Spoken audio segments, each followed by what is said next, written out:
आपण माने जानती जे आम सरकार राज्यवासी को इमरजेंसी मेडिकल ट्रांसपोर्टेशन पाई आज 428 नुआ आंबुलांस व्यवस्था करिसेंती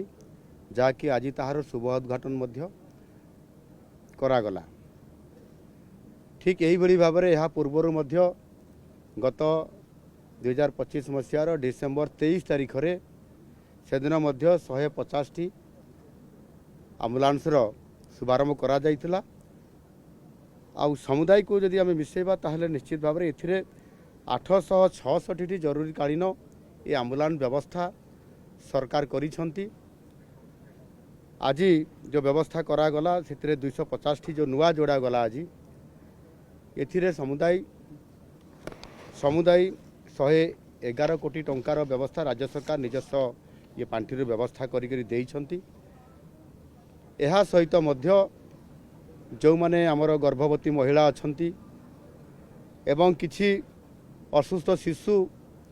सबुबले चिकित्सार आवश्यकता पड़ुवा कारण इमरजेंसी चिकित्सा पड़ुवा कारण जननी एक्सप्रेस नाम रे मध्य 500 स्वतंत्र आंबुलांस मध्य ये कार्यकारी करा जाउछ। एनु निश्चित भाव में लोकंकर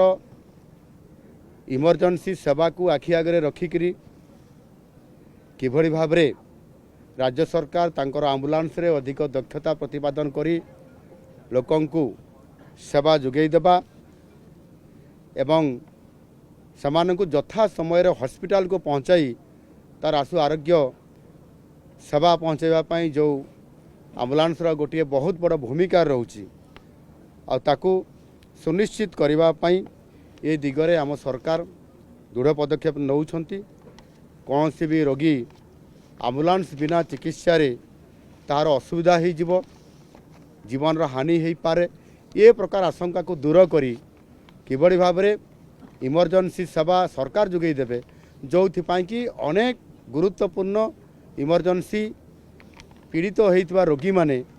आंबुलांस यथा समय पाखक पहुँचब और जीवन रक्षा करा जाई परिबो और यह माध्यम ही अनेक रोगींकर जीवन को रक्षा करा जाई परिबो और से काम को सुनिश्चित करबा पई जो पुराना आंबुलांस गुड़िक थिला से गुड़िकर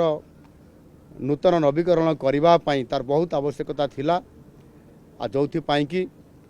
तुरंत सरकार यार ऊपर आलोचना करले। माननीय स्वास्थ्य मंत्री डॉक्टर मुकेश महालिंग महोदय से मते दृष्टि आकर्षण करते बाबद नुआ आंबुलांस को जोगे देवाई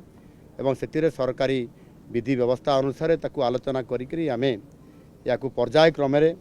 आमे ताकू समुदाय लोकों पाखक प्रति ब्लॉक अंचल को जीवाई एवं जिला हेडक्वार्टर रही प्रति ब्लॉक अंचल अर्थात सीएससी जोटी अच्छी एवं प्रति हेडक्वार्टर को कम्युनिकेट करने जिलू पुणी बड़ मेडिकल को कम्युनिकेट करने जोठी जो अंचल बड़ मेडिकल थी जमीती कटक बुर्ला ब्रह्मपुर एवं से भाई आउ किसी जगह अच्छी जो थे कि निहाती ताकू कम्युनिकेट करने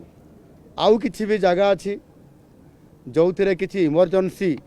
साहाय्य देवाई तार आवश्यकता मने होउछि से सरकार भी निष्पत्ति नहीं जमीती आमर विमान योजना माध्यम आमे आमर उड़ान कार्यक्रम आमे रखीचु उत्केला राउरकेला एवं आपंकर जयपुर रे एवं आउ किसी जगार आमर आगामी दिन में सेवा देवाई आमे जाऊँ और से दृष्टिकोण से एयरस्ट्रिप मानक किभली भाव में आंबुलांस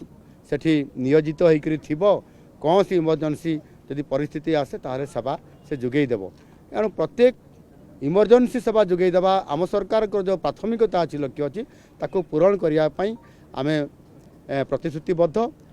आउ जोठी भी समस्या आसो जोठी भी नुआ प्रस्ताव आसो से प्रस्ताव को मध्य आमे ग्रहण करी ताकू सरकार कार्यकारी निश्चित भाव में करेंगे। एणु आज आमे प्रायतः 250 आंबुलांस गाड़ी को 108 आंबुलांस व्यवस्था करने द्वारा मोटामोटी भाव में सारा ओडिशार प्रत्येक अंचल नुआ आंबुलांस गाड़ी जोगई देवार ये निश्चित भाव में गोटे प्रकार सफिशिएंट हेबो एवं आमे इमरजेंसी सेवा जोगई दे पारिबु। मु आशा करी या द्वारा आमर जो माने ରୋଗୀ ଅଛନ୍ତି ଇମର୍ଜେନ୍ସିରେ ତାଙ୍କର ଯେତେବେଳେ ଚିକିତ୍ସା ଜରୁରୀ ହେବ ଆମ୍ବୁଲାନ୍ସର ସାହାଯ୍ୟ ଦରକାର ହେବ ସେତେବେଳେ ତାହାର ଉପଯୋଗ କରାଯାଇପାରିବ ଏବଂ ସେମାନଙ୍କର ଜୀବନକୁ ରକ୍ଷା କରାଯାଇପାରିବ।